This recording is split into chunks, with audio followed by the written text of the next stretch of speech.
All right, I'm Mike Moreno for DameWildcats.com, and happy to be joined right now by our head men's and women's track and field coach, Pete Gratien.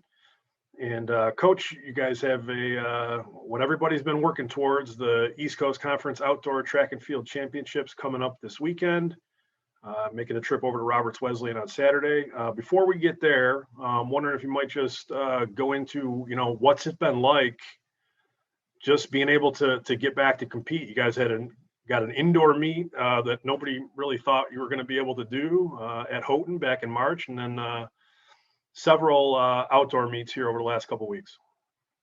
Yeah, I mean, it's been awesome just to have the opportunity to compete. One thing I'll say is with limited opportunities this year, our team has certainly made the most of them. In a typical year, there's usually a few rust buster meets where people are getting into the flow of things, but I think everyone sensed the urgency, with getting right to it this year, and people came out competing well right from the start. It's been great. I'm going to give you a chance to talk about, some players on your team, but some people I want to specifically ask you about. First one is Sullivan Keller. He's a graduate student. He's a thrower.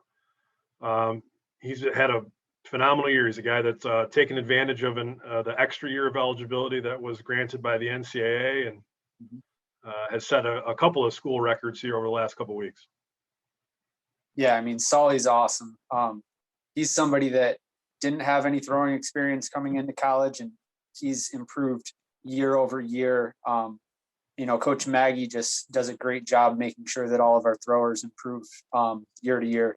This year, Sully's really blossomed into a somewhat of a team leader as well, demonstrating the discipline and organizing team stuff. So it's just been great having him this additional year. Yeah, I want, maybe expand upon that a little bit, the leadership role that he's taken on. Maggie Fuentes, who's the throws coach, hasn't been around until the last, pretty recently. She had a baby, and I know Sully was taking on even more of a leadership role with the throwers. Yeah, I mean, Sully is, he's the voice of the throwers right now, and there have been years where maybe Coach Maggie wouldn't have wanted that to be the case, but I think she's felt really comfortable having him be the in-person leader for the team, and he's embraced it, and he's done a great job, not just with the throwers, but with the rest of the track team as well, getting everyone fired up and into a team mindset. On the women's side, I want to specifically ask you about Cassie Nolay. Cassie's been a standout runner for your program, both cross country and track, for a couple of years now. And but she hit a big milestone this past week, a time that had only been reached like 4 times before in program history. Can you just give us some details about that? Yeah, I mean, Cassie, she's another one that's just improved month over month, year over year. She's had, a couple really good times this year, starting with a 3K earlier this year with a 10:36, and now her 5K last week. That was actually she ran the 1500 and the 5K, went sub 5 for the first time in the 1500, which honestly was expected, even though she hadn't done it before. And I think she's in a position right now where she can contend for a conference championship in the 5K, which is, she's come a long way from a couple of years ago. Well, that perfectly segues me into the next question, Coach, which is, who else can we expect to be really competing for conference championships and all conference recognition for both the men and the women this weekend? Boy, I mean, the depth of our team isn't the greatest this year in terms of sheer numbers, but I'm telling you, everybody we have is in a position where they can medal, place top 3 or be a conference champ. On the men's side, Sully, I expect him to, possibly win at 3 of his 4 events. Eric Matthews is probably going to be a conference champion in something, but he's competitive in 4 events.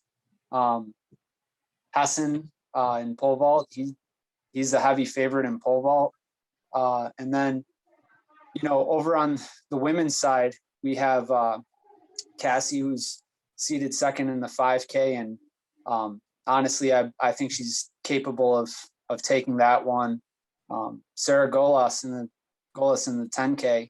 It's her first time running the event, but she tends to get better as the distance goes on. I think she will be contending for a top 3 spot. And then Betty Jones, who's really come a long way, just like Sully in the throws. She's a favorite in the hammer throw. She has a chance. And there's a whole slew of others that are looking at top 3.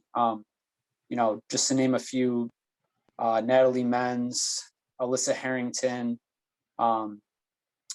Paige Pavelski. It's her first time throwing shot, and she could be looking at a top 3 in that event as well. Awesome. Well, we are looking forward to it, and want to ask you specifically. First, I want to give you a chance to maybe throw a shout out. You guys had a phenomenal performance, your program on Damon Day of Giving, an unprecedented number of donors for your program. But I think the approach that you guys took, it was really cool to see the cohesion amongst your student athletes, and they were really working together towards driving donations on Damon Day of Giving. I think it speaks to the culture that you guys are building within that program. I wonder if you might, first I want to give you a chance to say thank you to everybody that donated to your program, but also speak about that culture that you're building. Yeah, I mean, first of all, thank you to everyone who donated to our program. Official thank yous are going out soon. Sorry.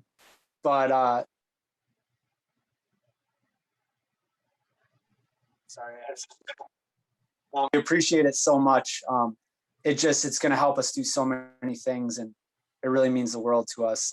As far as, the cohesion from the team, I presented it like this is a team challenge. This is something that we can show everyone we're able to come together for, and everyone bought in. A couple of them started making some videos, and then they all wanted to do it. And before you know it, they're all trying to find their own creative ways to contribute. And that's kind of what our sport is about.